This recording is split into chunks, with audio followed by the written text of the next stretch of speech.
do we want representing us? Who do we want, whether it's cleaning the bathrooms, taking phone calls, being the front face of your business, right? Representing you, whether it's verbally, visually, whatever it is, that is a key ingredient that we need to really be careful about because it will help your business if you hire the right person. There's a number of things that it it takes into hiring the right person. There's a number of steps, including clearly defining the job requirements and responsibilities. Developing a job description, man, that is so important, and posting it in the appropriate places. Reviewing resumes and cover letters, conducting initial phone or video interviews, virtual interviews, right? Narrow down the pool of candidates by really being in tune with who you're looking for, right? Holding in person or virtual interviews to further evaluate the candidate's qualifications and fit for the job. Checking references, that's an important one. A lot of people just hire someone without checking their references. And conducting a background check. That's also important nowadays. Making a job offer to the most qualified and suitable candidate. That is what we want to be able to do. It is also important to have a diverse pool of candidates and to consider diverse experiences and perspectives when making your hiring decisions. It is super important to have a clear definition of the job, the responsibilities, and requirements when you hire someone. This includes creating a detailed job description that outlines the duties and tasks that the person will be responsible for, as well as the qualifications and experience that are required for the job.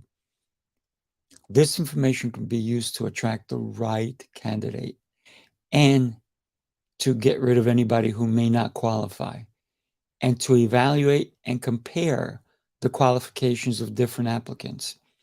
Having a clear definition of the job responsibilities also helps to set expectations. When we set expectations for the new hire, it's going to let them know what we need, right? And ensure that they understand what is expected of them. It can also be used as a tool for um, performance and evaluation of their performance, and to identify areas where the employee may need additional training or support. Even if you bring somebody in who is already a high caliber, maybe they're not a high caliber in the way you do things. So this is where you have to either train them or support them and help them acclimate to the job, right? To make sure the job responsibilities are well defined. That's important, right? Have a clear understanding of the job's objectives and the impact it will have on your company. Furthermore, it is important to involve the current team members who will be working closely with the new hire in the process of defining the job responsibilities. Sit down with your team and say, listen, we're looking for so and so. What do you think the responsibilities they need to have? That's an important. Ask your team, who would they like to work with? And make sure that they give you their best answers, because the goal is not to throw and pile all their work on the new hire. It's to have the new hire help and make it a pleasant experience for everyone involved. So discuss the work schedule with your potential hires. And you don't do this after you hire them, you do it during the hiring process, right? This includes the hours they will be expected to work, as well as any schedule flexibility that may be available. It's also important to clarify the schedule. Let them know if there's overtime, weekend work, or shift work. If it's a part-time position or a full-time position. Having a clear understanding of the schedule can help to ensure that the candidate is able to meet the requirements. Because if they go, well, yeah, I'll take the job, but meanwhile, later on, they go, I can't work on Tuesday mornings or whatever day. All of a sudden, it's either you have to work around their schedule, which is not what you want to do, or you have to let them go and find someone who can fulfill it. So you want to nip that in the butt right away. And you do that during the hiring process. And you ask them, does this schedule work with you? Does it align with your personal and professional commitments? Are you committed to this schedule? And you have to get a yes. If there's any rebuttals, then this is not the right person for you. Remember, you're hiring them, they're not hiring you. It is also important to consider the company's needs and ensure that the work schedule is able to meet the demands of your business. Have an open and transparent discussion about the schedule and make sure that the candidate is comfortable before you extend the job offer to them. This can help to avoid any potential, like I said before, misunderstandings after the person is hired. This is an incredible, critical part because if I want certain times and they can't fulfill even one of those times, I don't care how amazing they are, then I'm going to have to hire somebody else for that slot. Doesn't make sense for me. So review it, discuss it, and then you want to also discuss the benefits that will be available to the employee if they're hired, when they're hired, and if there's a schedule and when certain benefits go into place. Maybe they don't get insurance till they're there a month, or whatever it is. It doesn't matter. It's your company. You set the rules, right? So it includes health insurance, retirement plans, paid time off, and any other perks or incentives that the company may offer them. There's also bonuses that you can talk about. I recently hired someone. I told them, when you reach this plateau, you get a bonus, but you have to reach it and everything has to fall into place. Well, that's off the table. And then how about other perks, vacation, time off, sick days, all these different things have to go. And if you close your business for a certain time and either you're going to pay them or not pay them, they need to know that as well. Discuss any and all benefits. Do you offer flexible working hours, remote work? Maybe sometimes they can come in, maybe sometimes they can work from home. You need to discuss everything and you need to be super professional when doing so. Listen, there's opportunities that can present even in the interview process that you may go, wow, this person is amazing. And I'm already seeing, if they stick it long enough, I'm already seeing a promotion for them. And you can even mention it. Look, I like everything you have. This is where we're going to start. This is where I'd like you to be in 6 months, a year, 9 months, whatever it is, right? Is there tuition reimbursement if they were going to go for additional training? Are they going to be paid while they're being trained? These are things that you need to talk about. And then, of course, you have to set them up with your HR department. If you're a solopreneur and you're hiring your first person, you are the HR person, right? It is a good idea to review the benefits, whether you have a package or simple things, and get any questions they may have now. Get it out in the open. It could also be helpful to provide the candidate with any relevant documentation or information about the benefits package, such as a summary plan, description, employee handbook. Having a clear and understanding of the benefits package can also help the candidate.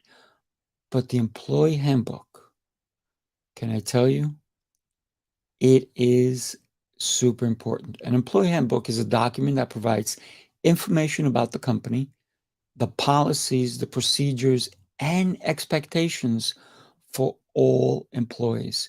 It is typically provided to new hires and serves as a reference guide for any employees throughout their time at the company.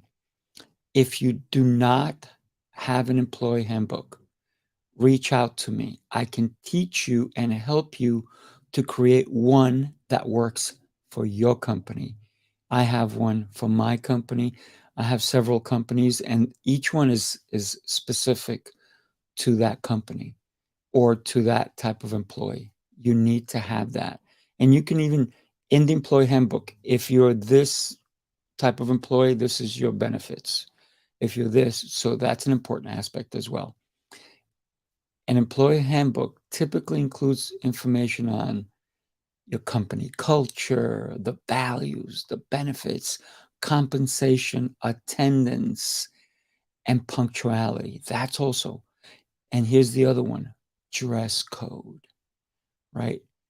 Performance expectations, and I said that already, and your evaluations, harassment and discrimination policies, time off and leave policies. If somebody gets pregnant, if somebody has somebody in the family dies, you need to have all these things in your company handbook. And the way they should communicate, technology. Could they have a cell phone sitting on their desk or not? Could they go on any social media during their work hours? Do you give them a computer? Do you give them access to certain things? Do they get a company car? All of these things. For one of my employees, the easiest thing for me to get them, I gave them a car. I know people go, you gave them a car? I gave them a car because they were such a great person. They didn't have transportation, and I knew that it would take them longer if they took public transportation. So I gave them a car with the understanding that if they stayed within a certain amount of time, that the car would be theirs to keep. And they did it. They actually fulfilled that. So it was pretty cool. So your safety policies, your emergency procedures, having an employee handbook is a truly important handbook to have. It's a tool for setting expectations and providing employees with important information about the company. It can also be used as a reference guide for employees to refer when they have questions or need clarifications on company policies. An employee handbook will cover you in case of any misunderstanding. If it's in there, they can't say you never said that to me. Did you look at your employee handbook? It's in there. And so they can refer to it. And if you have a dispute or anything like that with an employee later on, you go refer to your employee handbook. Make sure you put everything in there. You need to keep it up to date and review it regularly and make sure that the policies are current and comply with any legal and regulatory requirements. It is also important to communicate any changes of the handbook to your employees and send it to them. Email, hand it off, make them sign something that they received it, right? To make sure that you're covered. Every employee needs to understand the new policies that go into effect. Like I said, dress code, guidelines, they should all be in there. Dress codes can be very different depending on the type of industry and the company culture. Sometimes you may have to wear a hard hat, safety goggles, safety gloves. The handbook can also say you can't work certain machinery due to the, you know, knowledge or training, because you can have tremendous and terrible accidents. And some people lawsuits are going to be abundant if you don't have the proper training when somebody needs to use any machinery.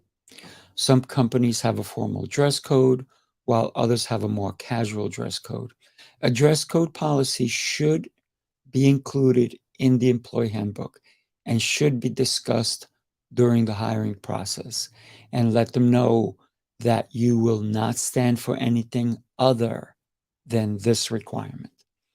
It is important to clearly communicate the dress code expectations and also to avoid any confusion or misunderstanding, that the dress code cannot be discriminatory and does not put any undue burden on any particular group of employees, whether it's gender, race, religion, whatever. You cannot do that, right? You don't want to have a lawsuit. For example, a dress code that requires women to wear high heels would be considered discriminatory and you may get sued, right? The dress code should also be flexible and take into account any religious or cultural requirements of the employees. Just make sure you are safe. If you don't have an HR person, you can hire one to set these guidelines and ask them questions. If you need someone, I have tons of people that can help you with that. Just reach out to me and I'll connect you with them. Make it reasonable. Your accommodations to ensure that all employees can comply with the dress code is important. A dress code can help to create a professional and cohesive image for your company, and can also help to create a sense of unity among the employees. It can also help employees to feel more professional and focused on their job. Some jobs require that you provide them with a uniform. I've had different companies where maybe a dress code because they need to wear a specific type of shirt. Maybe it's with your logo on it. It's either khaki pants, or a certain outfit, or a certain required. If you go work for a fast food company, they're going to have you wear a hat. Maybe all these different things. So it's important that we communicate the dress code policy clearly and to enforce it in a consistent and non-discriminatory manner. Once again, thank you for letting me share these business tips with you today. Please like, subscribe, and share these tips with your colleagues, family, and friends. If you missed any of the episodes, you can always go back on my social media. These are also on all the audio podcasts that are out there, including Spotify, iHeart, iTunes, Apple, um, Google Podcasts. Everywhere you can find a podcast, you'll find this show. So I would love for you to subscribe, share, and listen. Share your tips with me. Share them so that I can share them with other people on New Tip Daily. Reach out through any of my social media. If you want to be a guest on my show, let's have a conversation. I have no problem with bringing somebody who has a great tip. Join me tomorrow as I share more tips with you. Make today an exceptional, exceptional day. Take care, everybody. Bye-bye.